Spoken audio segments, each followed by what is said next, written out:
Hi everybody, and welcome to our module on hypersensitivity disorders. Let's start by talking about some of the terminology used to describe some forms of allergic skin reactions. When we say that a patient has urticaria, that's the same thing as saying the person has hives. The two terms mean the same thing. And urticaria is a specific type of allergic skin reaction we'll talk about in a minute. It's usually itchy, and on the skin you see raised wheals, and you can also see angioedema. Angioedema refers to deep mucocutaneous swelling. This is a picture of a child here with angioedema around her eye, and angioedema is often a component of urticaria. So now let's talk about urticaria. This is a classic allergic skin reaction. Some people will develop urticaria when they eat certain foods. Some people will develop it as a reaction to medications. In some cases, the trigger can never be determined.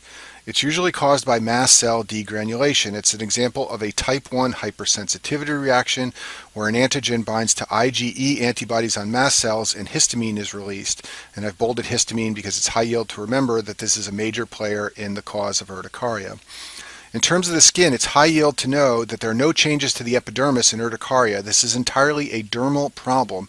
Remember, your blood vessels are located in the dermis, so what happens in urticaria is those blood vessels become leaky, and that leads to dermal edema.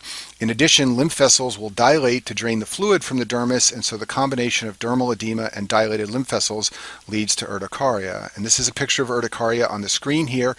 All of these skin changes are being caused by dermal swelling, and so you have these raised wheals like seen in this picture here, and it's very itchy. Those are the classic findings in urticaria. Urticaria is usually an acute condition that is self-limited. Remember, it's a type 1 hypersensitivity reaction, so it occurs quickly and acutely following exposure to a trigger. It then usually wanes over time and resolves within a few days or weeks. And you can treat urticaria with drugs, and the drugs that are used should make sense to you. So antihistamines are used to block the effects of histamine, and steroids are used to knock down the immune response. In many cases, urticaria occurs by itself, but it can also occur as one component of anaphylaxis. Anaphylaxis is a systemic and potentially life-threatening type 1 hypersensitivity reaction, and most people who have anaphylaxis in response to some trigger have urticaria as a component of that anaphylaxis. But in addition to the skin findings of urticaria, they will have wheezing from bronchoconstriction. There can be swelling of the mucosa, especially the lips and the tongue, and this can be life-threatening. There can also be hypotension and syncope. These are features of anaphylactic shock. Now let's talk about atopic dermatitis, which is also called eczema. This is a chronic disorder, so different from the acute disorder urticaria, and it involves flares of skin findings followed by remission. This is also a hypersensitivity inflammatory disorder. However, the pathogenesis is complex and poorly understood. It involves T cells, it involves cytokines. They aren't going to ask you about this on your boards. You don't need to know what type of hypersensitivity reaction it is, and that's because the researchers who study this condition still don't fully understand. Usually eczema is extrinsic, meaning it's a reaction to some environmental antigen, although that antigen often cannot be determined. There is a less common form, which is intrinsic, an intrinsic response of the body against the skin. Eczema usually occurs in children, and it presents as a red, itchy rash on the skin. We'll talk more about that in a minute, but this is a picture of a child who has eczema on the forearm, and the child has been scratching it, so there are scratch marks present. There are a couple of special features of eczema that you need to know for your board exams. Over 80% of patients with the extrinsic form of eczema have increased levels of serum IgE.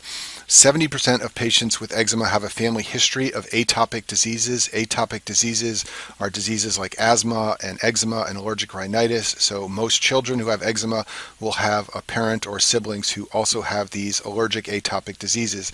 And among children who develop eczema, most of them also have some other atopic disease or eventually develop some other atopic disease like allergic rhinitis or asthma. This is called the atopic march, as children march from eczema to asthma to allergic rhinitis and develop all of these inflammatory reactions. So eczema can occur anywhere on the skin, but there are some classic locations. In babies, it classically develops on the face and the cheeks and the scalp. This is a picture on the screen here of a baby with eczema. You can see that there's redness all over the temples and the scalp. In addition, there is flaking of the skin. In children and adults, it typically leads to development of plaques. These plaques are often thickened. That's referred to as lichenified, and they classically occur at the skin flexures. So they're going to be at the antecubital or popliteal fossa. This is a picture of a child here who has eczema at the level of the knees. Now let's talk about contact dermatitis. This shares some clinical features with eczema, but it is a localized reaction to an area of skin contact with an allergen. For example, if you look here at the bottom right side of the screen, this is someone who obviously had a Band-Aid or some adhesive attached in a square to their skin, and they've developed an allergic reaction at that one particular spot. The same can be seen in this picture on the left side of the screen. And this form of dermatitis is a type 4 hypersensitivity reaction. Many forms of allergic dermatitis are type 4 hypersensitivity reactions. Urticaria is not, and eczema is poorly understood, but all the skin hypersensitivity reactions we'll talk about in the rest of this video are type 4 reactions, and that includes contact dermatitis. Some of the classic causes are irritants like poison ivy. Poison ivy is a classic example of contact dermatitis. Some people who wear jewelry that contains nickel can develop contact dermatitis, and some people have this reaction to laundry detergent, so they will develop dermatitis at areas where their skin touches their clothing that has lingering degrees of laundry detergent on it. The treatment is to remove the irritant. That's the easiest way to treat it, but if that doesn't work or if the dermatitis is severe, steroids can be used, and especially in some patients who have severe cases of poison ivy, steroids are necessary to limit the itching and the skin rash. So now let's talk about drug rashes. So some patients who have skin reactions to drugs will develop urticaria like we talked about earlier. Very soon after they take the medication, they will have a skin eruption that is itchy. It consists of wheals and dermal edema. Those patients are having urticaria.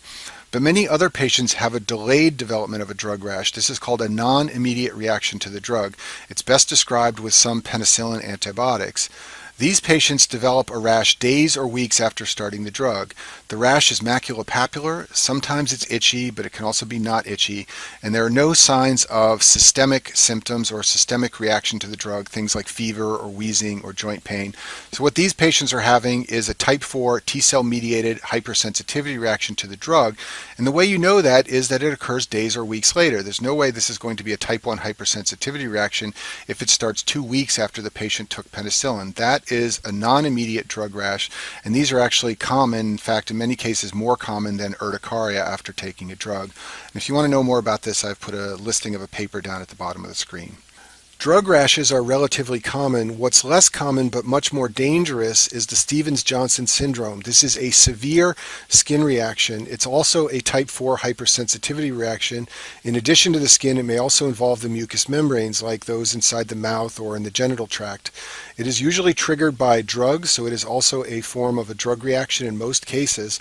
And the hallmark is necrosis of the epidermis. Basically what happens is patients lose their epidermal layer of their skin, and that's why this is so dangerous. When you lose your epidermis, you're prone to infections and you become dehydrated because you lose water, and that's how people can die when they have Stevens-Johnson syndrome.